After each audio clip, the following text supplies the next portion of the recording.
Jadi untuk slide yang pertama, saya akan menerangkan sedikit tentang pengenalan dan latar belakang akademik penulis. Yang pertama adalah nama pengarang, iaitu Asmawati binti Suhail. Gelaran yang disandang oleh beliau adalah Profesor Madya Doktor dan jawatan ialah Profesor Madya di Universiti Putra Malaysia, iaitu di UPN. Dan sedikit lanskip akademik beliau. Yang pertama, beliau mendapat pendidikan iaitu dalam bidang pendidikan Islam di Universiti Malaya. Yang kedua adalah ijazah sarjana dalam bidang Teaching and Learning of Islamic Education di Universiti Islam Antarabangsa Malaysia. Dan yang ketiga adalah PhD di Universiti Putra Malaysia. Yang seterusnya adalah kandungan dalam undasan artikel. Apakah tujuan artikel ini ditulis? Ia bertujuan untuk memberitahu kita tentang kepentingan pendidikan Islam dan pemupukan akhlak di kalangan para remaja dalam mempertingkatkan peradaban ummah dan membangunkan modal insan. Dan yang seterusnya adalah konsep yang digunakan, iaitu konsep pembangunan modal insan, iaitu melibatkan manusia atau insan yang meliputi aspek jasmani dan rohaniah. Dan apakah kaedah kajian ini? Iaitu beliau menggunakan kaedah kepustakaan, iaitu dengan menggunakan sumber-sumber bertulis dalam mengumpul informasi yang berobjektifkan topik yang dikaji. Hasil daripada kajian tersebut, beliau mendapati peradaban ummah dapat ditingkatkan dan modal insan dapat dibangunkan menerusi pendekatan Islam dengan cara perlu diberi pendidikan berpaksikan tauhid dan berlandaskan falsafah serta nilai Islam, dan perlu mempertingkatkan dan pastikan keberkesanan amalan dan penghayatan nilai-nilai akhlak mulia serta kekuatan rohani. Ulasan kritis artikel. Dalam penulisan yang tulis ini, penulis ingin memberitahu kita bahawa betapa pentingnya agama dalam pendidikan dan pendidikan akhlak dalam membangunkan modern insan.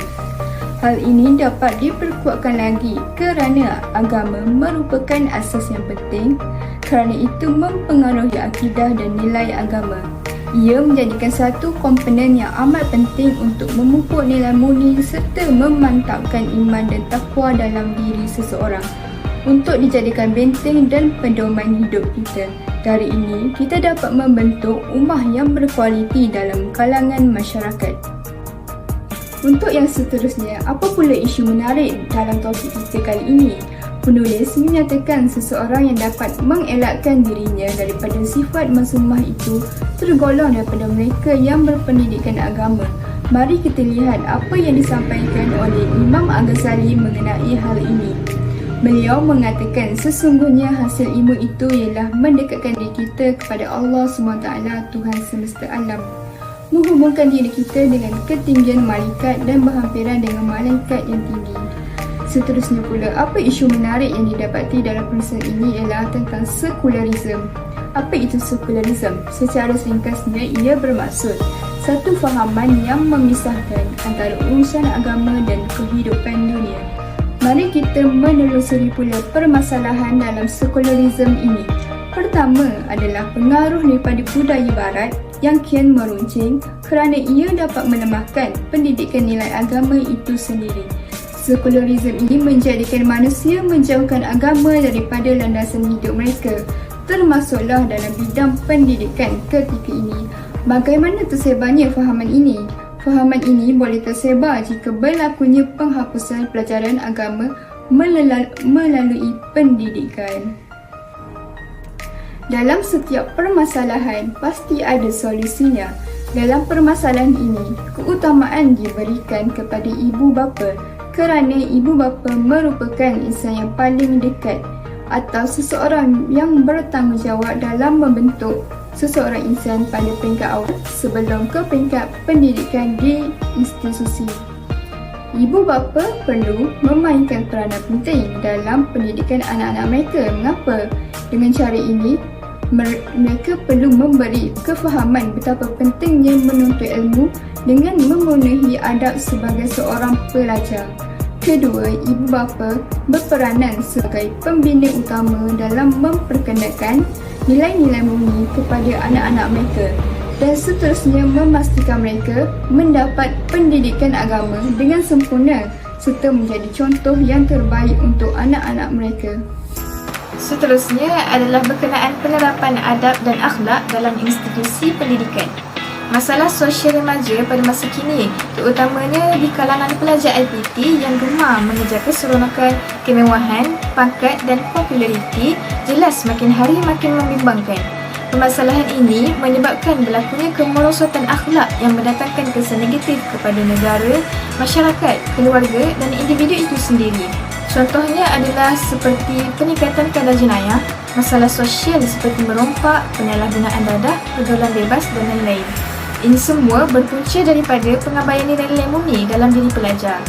Oleh itu, antara solusinya adalah dengan para pendidik harus memberi penekanan kepada pelajar di dalam kelas mengenai penerapan nilai-nilai murni dan mempraktikkan aktiviti yang memantapkan akhlak.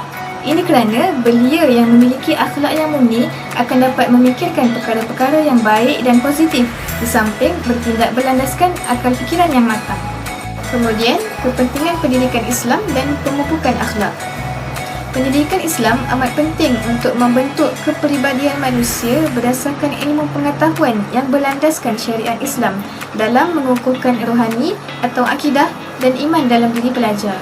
Ini menunjukkan kepentingan ilmu dalam kehidupan adalah suatu hakikat yang tidak dapat dinafikan, yang mana ilmu itu bermaksud ketibaan makna ke dalam diri insan dan ketibaan insan kepada makna secara serentak.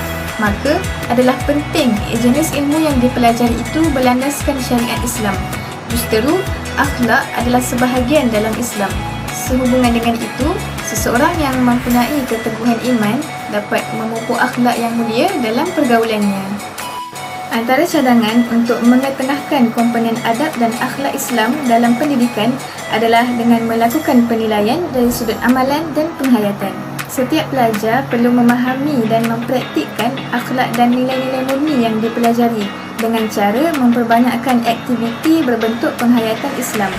Ini kerana untuk mempelajari adab dan akhlak Islam bukan sahaja perlu diterapkan dari segi pengisian rohani dan peperiksaan semata-mata, malah ianya turut memerlukan penglibatan aspek fizikal dan jasmaniah. Cara ini adalah bertujuan untuk melahirkan generasi yang maju dan bijak pandai. Maka dengan usaha tersebut secara tidak langsung dapat membina keluhuran budi dan tamadun manusia, di mana akhlak yang mulia menjadi pemangkin kepada kemajuan negara. Seterusnya, saya akan menceritakan tentang kesan daripada konsep pembangunan modal insan. Antara kesan konsep pembangunan modal insan ialah memberi kesan kepada akidah seseorang dalam mencapai akhlak yang lebih sempurna dan menjadi insan yang berkualiti. Seterusnya, perbezaan akhlak dan moral. Akhlak meliputi hubungan dengan Allah dan makhluk seluruhnya. Adapun moral hanya memfokuskan hubungan antara manusia dengan manusia sahaja.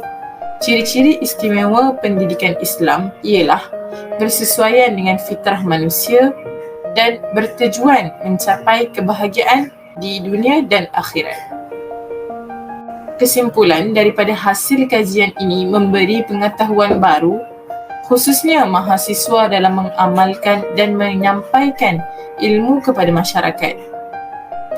Definisi falsafah, pengetahuan tentang pengertian yang dianggap sebagai ilmu yang tertinggi yang menjadi dasar ilmu-ilmu lain, terbukti berkesan untuk mencapai pembangunan tamadun manusia. Cabang perbincangan ilmu falsafahan adalah akhlak kerana falsafah dan akhlak sangat berkait rapat.